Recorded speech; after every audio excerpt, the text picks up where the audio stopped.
Le luxe sous Louis XIV, c'est vraiment fou, non? La cour de Versailles brillait de mille feux, où chaque détail était synonyme de pouvoir et d'extravagance. Des meubles ornés, des tissus précieux, des bijoux étincelants, tout y était orchestré pour montrer la splendeur du roi. Mais ce luxe ne concernait pas seulement de simples caprices. Chaque cérémonie, chaque bal, chaque repas était une démonstration de l'autorité absolue de Louis XIV. Il contrôlait tout, même les conversations. Cette mise en scène de richesse était aussi un moyen de maintenir la noblesse sous son joug, de leur rappeler la magnificence du roi et le rôle qu'il devait jouer dans cette mascarade. Les décorations de Versailles, les jardins à la française, le grand canal, tout cela était pensé pour impressionner, pour choquer et pour rappeler que tout tournait autour du souverain.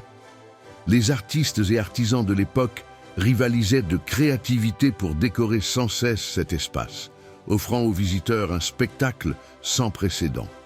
Et puis, il y a cette notion de l'art de vivre à la française, qui naît en cette époque. Chaque repas était un événement, chaque habit une œuvre d'art, chaque instant une célébration du raffinement. C'était une époque où le luxe était plus qu'un simple plaisir, il était un art de vivre, une philosophie.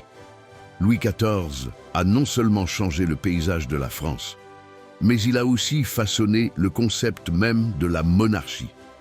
Son règne a incarné le luxe à un niveau que peu pouvaient égaler, et ce, à une échelle qui reste inégalée dans l'histoire. Réfléchis un instant.